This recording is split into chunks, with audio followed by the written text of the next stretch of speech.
What's going on, everyone? Welcome back to Real Reds Talk. Lots of news floating around Marcus Rashford at the moment, and not in a good way. There's talks about fines, suspensions, his future at the club, his inconsistencies throughout his career. We've got a couple of updates on Elise, I don't even know how to say his name. Elise's potential summer move on the cards, a rumour on a certain striker, which we're probably going to spend about 30 seconds on because it's absolute crap. And how the Premier League could dramatically be changing within the next 12 months and how the landscape could look as well. So as always, smash a like on the video, subscribe to the channel, you little legends, and let's dive into it. That's the main story for today, lads. Rashford, 2 nights in Belfast, Wednesday, Thursday, and then not reporting for training, basically saying that he's ill. Not a great look at all. A lot of people have been discussing this in depth. He had a disciplinary issue last year before the Wolves game, I think we all remember, but which on a slightly smaller scale. Basically just not turning up for training or not turning up for a meeting. It's like 30 seconds early. But then you have something like this where you look at it and you're like, for young kids who are coming through and looking up to him and him kind of being the senior player there and the darling of the club, showing behaviour like this, what does that say, Sam, to the rest of the youngsters who are looking up to him? It's not a good look, is it? If you're honest with yourself. I think everybody's entitled to a life outside of their job, and especially as a footballer, like you're entitled to a thing. But you've got to look at it. It's always a little bit different when you're in a football team, especially with a team that's got the optics and the scope of Manchester United. And when you're in bad form and it's not exactly, you've not been playing well, the team's not playing well, we're not doing successful things. I think Rio said it, Scholesy said it, loads of professional players who've won shit and been there and done it have said, when you've had a bad game or you've had a bad couple of weeks, just lay your head down. Just stay away from everything. Have dinner at home, invite your mates round, drink at home if you want to have a drink. Have a drink at home. You've got a fucking mansion. It's not like you haven't got. At least you're then not in the public domain, innit? So I mean, exactly. And then you can do whatever you want. Nobody's going to see you. So for him to go out to Belfast, there's two things. Either he's gone and he thought he's not going to get caught, which is fucking stupid because you're one of the most recognisable players in the world going to a nightclub in Belfast, which, just if you're not aware of United and how big it is over in Northern Ireland and Ireland, it's probably one of the biggest clubs in those two countries. Yeah. George Best, for example, is a big reason. You know what? That was the first thing the guys, when I went to Belfast with my girlfriend, I got in a taxi, the first thing he said, Manchester. Exactly. Oh, you're supporting United here. Exactly. George Best. Exactly. Straight away. It's massive. It's the biggest club there. So either he thought, I'm not going to get caught, or two, he doesn't care. It's one of those two reasons, and both of them are not fucking good, because either he's stupid enough to think he can go out and not get caught, or he just doesn't give a shit and he thought there'd be no consequences. So Ten Hag now has to set an example. Like you mentioned with the younger players, he has to set an example now, because he did it for Sancho, he's done it for Anthony, game the time away and what have you, and then he did it for Rashford previously. He turned up late, didn't he, for the Wolves game, benched him. There was the punishment as well. What else did he go? This after the Derby game, wasn't there? He said he wasn't happy with that either. So he's developing a history here, and it's worrying. It's really worrying, because he's not like he's 19, 20 years old. He's what is he, 25, 26? Exactly. Yeah. You gotta know better, man. You've been at United your whole life, your entire academy career. You're a Red diehard, born in Manchester. You should know fucking better than this. You should know better, and he needs to accept the consequences that come with it. If you're having a fantastic season, say last season, he scored 30 goals, absolutely flying, and he goes on a night out, nobody gives a shit. Nobody cares. Everyone's like, oh, he's playing well, it's fine. It's still not great to be having alcohol and being a professional footballer, but it's fine. When you're in a shit team, just get your head down and just fucking stay away from publicity and stuff like that. So it's very immature and it's very stupid for him to be doing stuff like this. So I'm hoping there's consequences, and I hope he learns his lessons. If not, you got to start thinking, do we get rid of him? Because if this is going to continue. I want to dive into that very, very shortly. I saw a quote flying about before, Shreyas, from a certain Cristiano Ronaldo, and it definitely resonated. As soon as it hit, I was like, you know what, he's absolutely spot on. And you'll remember this quote from all the debacle last year.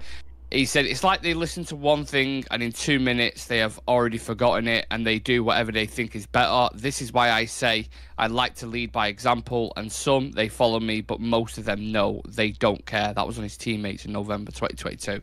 As Picasso said, you have to destroy it to rebuild it, and if they start with me, it's not a problem. I love Man United. I love the fans. They're always on my side. But if they want to do it different, they have to change many, many things. And mentality has been something that's been questioned a lot, especially on this channel. And I know many other people are questioning it constantly with these players. Are you worried about Marcus Rashford's mentality at the moment? Because he just doesn't, I don't know for you, but for me personally, he just doesn't look happy at all whenever he's playing. Like his body language, his expressions, like it's weird, isn't it? I think if it was a mentality issue, I would still be a little more comfortable about the whole situation, because I think that when a player is struggling with mentality issue, you can still surround him with the right set of players to actually build it, provide him that sort of environment that it gets better. I think with Rashford it's more of a disciplinary issue, to be very honest with you, because I think with and it has been for most of this team for quite some time now. Like, I can hardly pick a few of these players and which I'll go and say they are fully disciplined. They know what they have to do. They know how they need to turn up for games. They will go and do everything they want to, not just on the pitch and but off the pitch as well. And considering the type of season our attackers have been having, barring Hoyland, I just think this is the last thing that he genuinely needed to do. I don't think that there is any country in Europe, to be very honest with you, where Rashford wouldn't be recognized. Like, right now he's the face of Manchester United. So every single country in Europe where he would go to, he would instantly be recognized. And I think throughout his whole tenure, I think it's been 9 years that he's been the part of the senior team. I think throughout this course, every single Man United fan has supported him. We've had some very, very bad times, but still a lot of people have supported him throughout that, period. Even the season under Oli where he didn't work out, then Rangnick came in. It was a terrible season for him, but people still supported him because they thought that, he'll come back from it. Now it just seems like like he's just spitting in their faces that, with what has come out. And first it was being reported that it was a Wednesday, then Tuesday, it kept circulating and we just knew. And from Ten Hag's reaction in last games, in yesterday's game as well, it is an internal matter. We know that whatever will happen, it will happen at a large scale.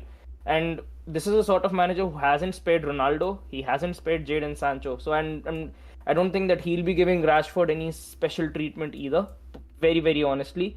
And if he does take a radical decision on Rashford, I wouldn't really be surprised or shocked. And on this call, I would support the manager, because right now we've got a lot of young players coming through the system. You've got Kobe Mainoo, you've got Alejandro Garnacho, you still got a couple of players coming through the ranks as well. So you need to set out the right example, because apart from that as well, these 3 or 4 academy players, you still got an entire 12 or 13 players set up in that locker room already, who we've seen a lot of times that it's been reported the dressing room is broken. Players are not unified on the pitch. It's individuals on the pitch. So this is the sort of thing that I think unites the squad or just breaks the squad even more apart. Well, if the reports are led to be true, Sam, he's supposed to be getting fined for 2 weeks, which on Rashford's wage is nearly £1 million. Do you think that's a fair resolution? Does he care? Do you know what I mean? Like, if he's on that amount of money, still like, 700 grand. Though, I know, but when you can earn it back in the 2 weeks after, yeah. Do you know what I mean? Like, is it that much? It's the equivalent. It's like, say, like you earn like £1.5 a month. It's like the equivalent of fining you 20 quid. Does it really matter? Not really when you're earning that sort of amount of money. So it is what it is. I think it's to do with mentality. It's to do with attitude. There's the two things, and I think you touched on it and Shreyas touched on it.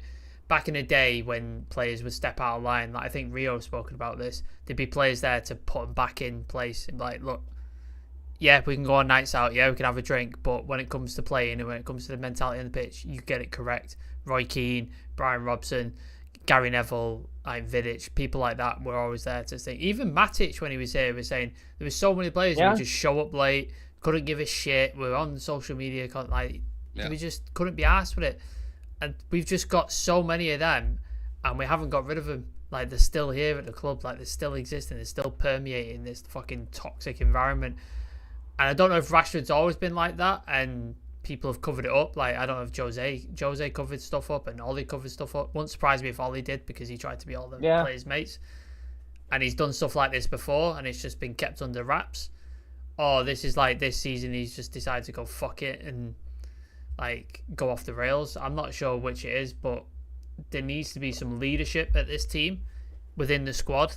More people like Lisandro Martinez, more people like Casemiro, like Varane. Needs to be more people like that in the team, and there needs to be better leadership up top. So these sort of players, if they are like this, that if we've bought them or through the academy, they're like, right, you're not good enough. Your attitude is not right. You need to go. We keep hold of these players for too long to think they're going to come good on their day. How many times did we say about Lingard and Pogba? On their day, though, they're really, really good. How many times was their day? And how inconsistent has Rashford been throughout his United career?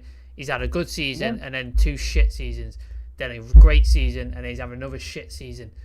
Top-class players don't do this. Like, they don't continuously just have off seasons consistently. And Mbappe doesn't have that. Messi doesn't have that. Ronaldo doesn't have that. Vinny Jr. don't have that. Like, we've got to stop thinking this guy's going to be that level, because I don't think he is. Doesn't mean he can't be a good player for United. Doesn't mean he can't be effective and useful for us, but his attitude's got to change right quick. Otherwise, in the summer, if, say, PSG want to replace Mbappe and he offers a shit ton of money for him, I'd be like, I might take it. Honestly, at this point, I might take it. It's definitely a conversation there, and I would 100% agree with that. I think it's weird with wingers in general, isn't it, Shreyas? Because I was looking back before.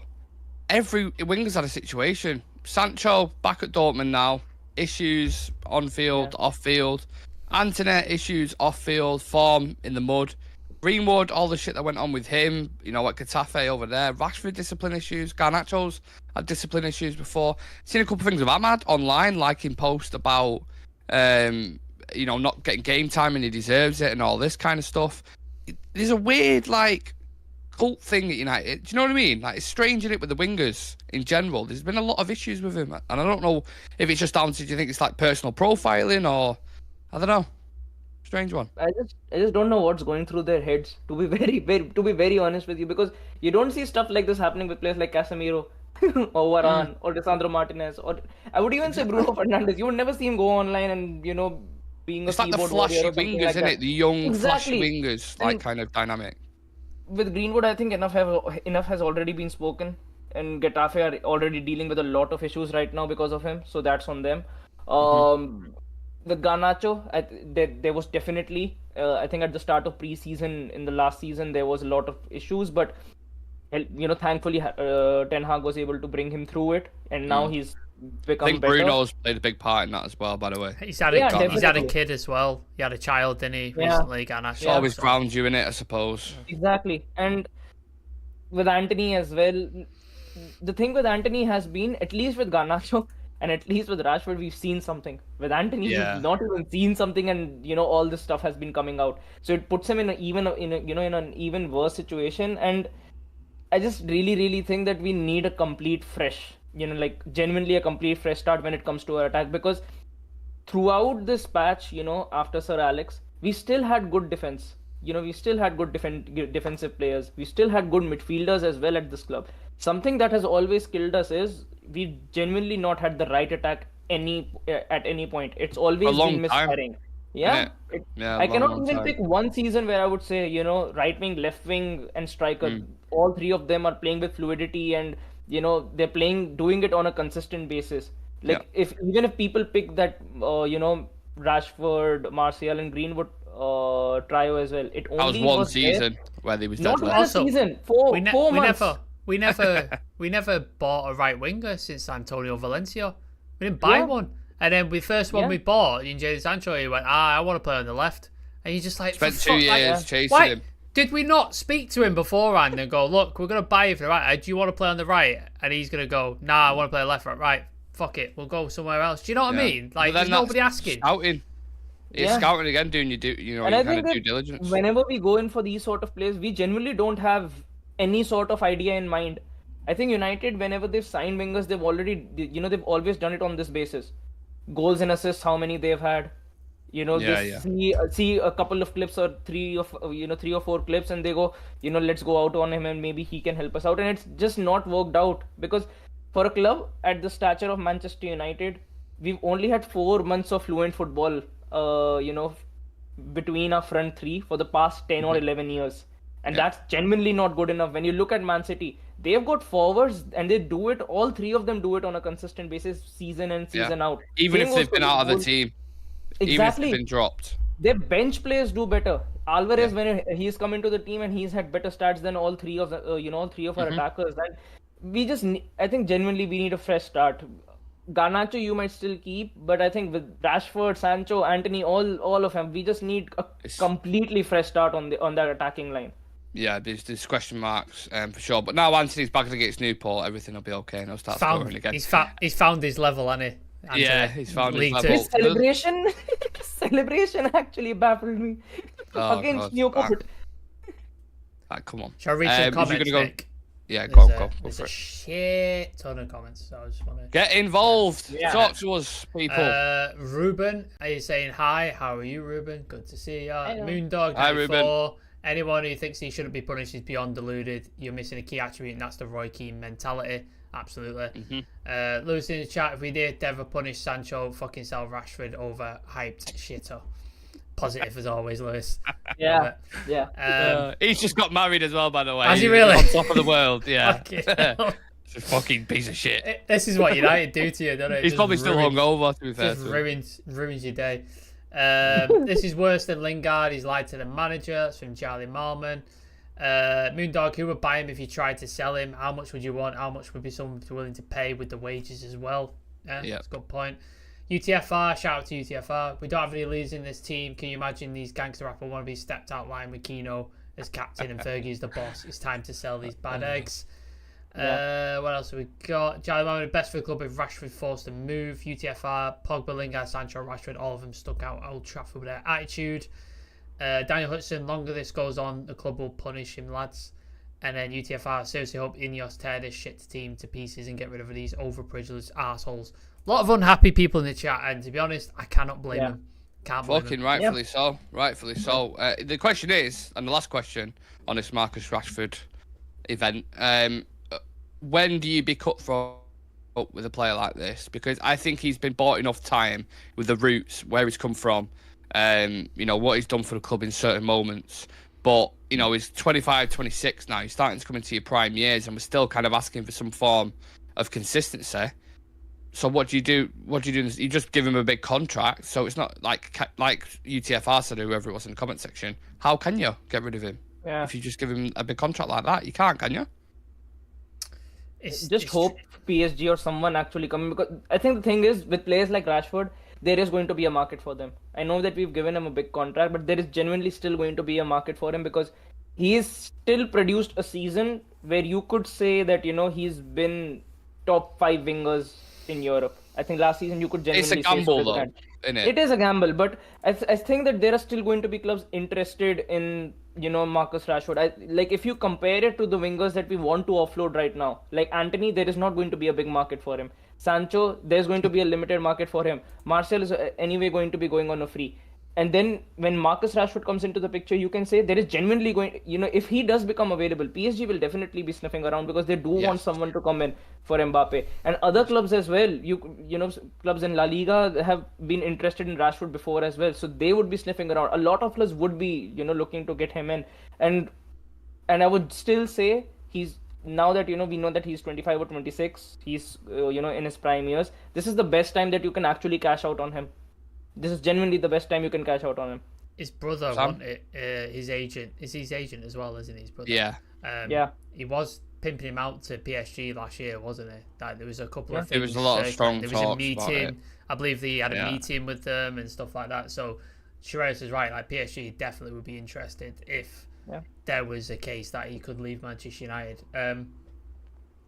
The problem is he's going to be very limited. There is a market, but it's going to be very limited. It's probably going to be limited to, I know Saudi are changing their rules to have 10 foreign players now, I believe. Yeah. So in the summertime they can go again and buy some more stars. That's why January's been a bit quiet for them, because they've all filled their quota of like foreign stars, but I think they're increasing that in the summer. So they might be interested. Whether he wants to go there or not, I don't know. It maybe for more money, I don't know. PSG definitely be interested, but then that's kind of it.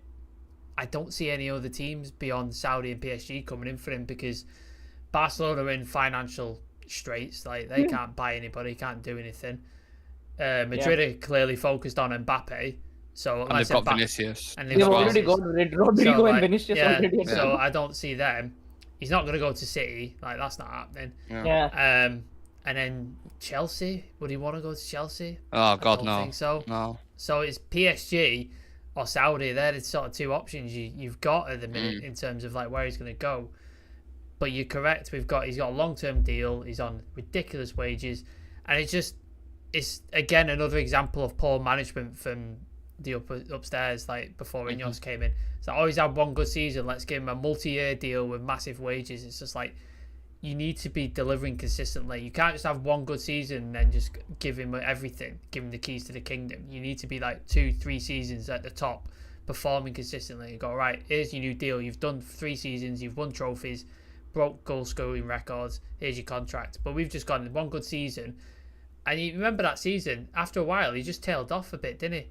Like, he didn't really... Yeah. And it was after the World Cup, really, that kind of condensed period where he was really, really good. Prior to that, it wasn't amazing. No. Like, it was okay. Like, it wasn't like every game he was like, this dude's on fire. He was like, showed up. And it's just like, it's going to be tricky. If we were to get rid of him, it'd be PSG or Saudi. That's the kind of only markets I can see him going. But I think he's... Personally, unless he does something absolutely insane in the next couple of months, I think he's probably still be here next season, unless something drastic happens. But yeah. Well, I've got a quick fire question. It's for people in the chat where you're watching on your tablet, phone, in the bath, whatever you're doing on the planet Earth right now. And a question for you to a quick fire one. And I'll go to you first, Triaz. If we got offered decent money for Marcus Rashford this summer, would you let him go? Yes or no? Yeah. Sam? 100%. What determines decent money? 80 plus. 50 million. For me, I would take 50 million. I think he commands 80 million. Like the profile he has, the season he had last season, and the sort of eyes he would bring to your team, I think 80 million is demanded for him. If Sancho's going for 70, 75, and that's what we bought him for. If Anthony's 95 Anthony's going for 85. Do you know what I mean? He's fucking 150. 80 million is minimum. And he's got, 4 or 5 years on his deal as well, so chuck that on top of it. So, to be honest with you, I'm at the point with this team where I'd probably get rid of like 90% of them. I know that's not possible, and it's not... You're not the only one, mate. But that's where I'm at with this team. 90% of them, I just like, get them to fuck. I'm sick and tired of them. Okay. We'll leave that with you guys, that question, and how much is Marcus Rashford worth? Put it in the comment section. I'm going to talk quickly about Elise. We're going to kind of stick with the theme of wingers because there's lots of strong links to Elise moving to United in the summer. Roy Hodgson has been speaking about this, saying it'd be a sad day for the club when he leaves. The club want him to honour his contract, and we want to build the team around players like Elise. Would this be the correct signing, Treyas, do you think, considering our current winger dynamic? You talk about he is a creative winger. A lot of our guys kind of selfish. Do you think this would be the correct profile or not your kind of cup of tea? As I'm not convinced. Like, genuinely on Olise, I'm really, really not convinced because his injury record does not fill me with confidence. I was about to say that, yeah. Like, shocking. his injury, we've already, had a couple of players who struggle with injuries. We already have a Frenchman who struggles with injuries up top. So, his injury record is something that does not, fill me with confidence. And apart from that as well, I just don't know whether he's, the right profile, or I would just say the right guy to go to, because I just want some, whoever we go out for, I just want a player to come in and hit the ground running. I don't want to wait for like 6 months or 8 months and just keep waiting that they'll spring into form and they'll reintegrate into this team. I think we passed that, that point now. So And I don't think that Olise is that sort of a winger, because even if you look at his stats, yes, he's a creative, he's a good creative playmaker on the right hand side, but he's had one decent season last year. He's had one decent season. Apart from that, he's not pulled up, like he's not a winger who pulls in consistently like 20 goal contributions a season. It's never been that with him. Even last season, I think it's a flash in the pan at the minute for him. I think he's a good player for Palace. I think Yes. at United, if you bring someone like him, people will have more expectations. Like, just reverse the roles. If Anthony was at Palace and Anthony had the first season that he had with us, people wouldn't be jumping on his case as much, because they'll say, okay, Palace winger, they've got him in. Yeah. He's got like 10 goal contributions throughout the course of the season. I just think that at United, the expectations are much more, and the quality that you want from a player is a lot more as well. So Olise is, I don't think that he's the right answer to what we want right now. Do you second that, Sam? Yeah, like I think he's got talent, like clearly, like he's highly rated. Were City looking at him in the summer? Yeah. Or was it Eze they were looking at? I can't remember. No, it was Chelsea who was looking Chelsea at were looking at him. Yeah, Chelsea. So, like, he's making waves and stuff like that. His injury record is concerning. I'm so sick of getting players who just are not available ever. It's so ridiculous. Like, we don't do our due diligence and just look at it and go, right, how many times has this kid been injured in the last, 3 seasons? Oh, he's missed 90% of the games. Oh, let's still sell him. Like, let's still buy him. Like, it's so weird that we don't do any scouting whatsoever and look into anything. Like, and I'm hoping that changes under Ineos. And I think, I don't know, is there been prices quoted around him, like how much he would cost and stuff? He'd probably I'd probably say between 40 and 60. That's the kind of, right, what they're looking at. I think you could probably get better and more effective for less. If you did scout it. There's a player that I know Shreyas can pronounce and I can't. If you could just pronounce his name, Shreyas. Wait, Kvaratskhelia. Kvaratskhelia. Okay. I think he would cost less, and I think he'd be more effective. I like him a lot. I've watched quite a lot of him. I think he'd be really, really good for United. And I think if what Omar Barada has been saying in interviews recently, where it's like, you can't overpay for players because next time you go, it just weakens your argument and they just demand more. And I think if we start this summer with that argument, we go for the players we want and we have a list like 1, 2, 3, 4, and we offer what we think their value is. And if they don't accept it, you go to the next one on the list, and just how you do it. And if you don't end up getting the one you want because you've not overpaid, I'd call that a win over overpaying for the wrong player. That's how I'd approach it. So I think we need to. This stinks of Aaron Wan-Bissaka and the 500, 600 database right backs that we had, doesn't it? Where it's like, oh, we had a database of 500 right backs, and top of that list was Aaron Wan-Bissaka. It's like, oh, I wonder who created this database, because I could have told you that, and I've got zero experience in football scouting. Like, it's ridiculous. So let's not buy the first item in the shop we see. Let's have a good scout. Let's look at players. Let's assess all that sort of stuff. Good player, but yeah, not convinced. You're going to love this next story. We're not going to spend long. I promise you we're going to spend 20 seconds on it, if that. Manchester United and Chelsea are both in talks with Espanyol about signing striker Martin Braithwaite. What did I say about this guy? Someone was joking about it in December, I think it was. And I said, we will get linked with him. 100% we'll get linked with him, because it's getting silly season. We're on the 29th of January. The January window's nearly closed. Fuck all has happened, by the way, in this window, really, in reality. Everyone's shit scared about FFP. So these kind of fucking shit players are getting linked with us. Is that more or less ridiculous than the Vinicius Jr. one? Oh. Where did we rank? Is that... Oh, God. Vinicius is a reach. That's a big reach for me. Vinicius. This is a reach, but Vinicius, come on. Like, United would actually do a signing like this. That's the funny thing. Like, I know it's a reach in terms of that, but when we sign shit players, we sign shit players like under this. Under Ineos, I don't think we sign him. No. If Ineos hadn't come in, I could see this happening. Probably happen. If this is Richard Arnold and John Murtaugh still running the show, I could see this happening.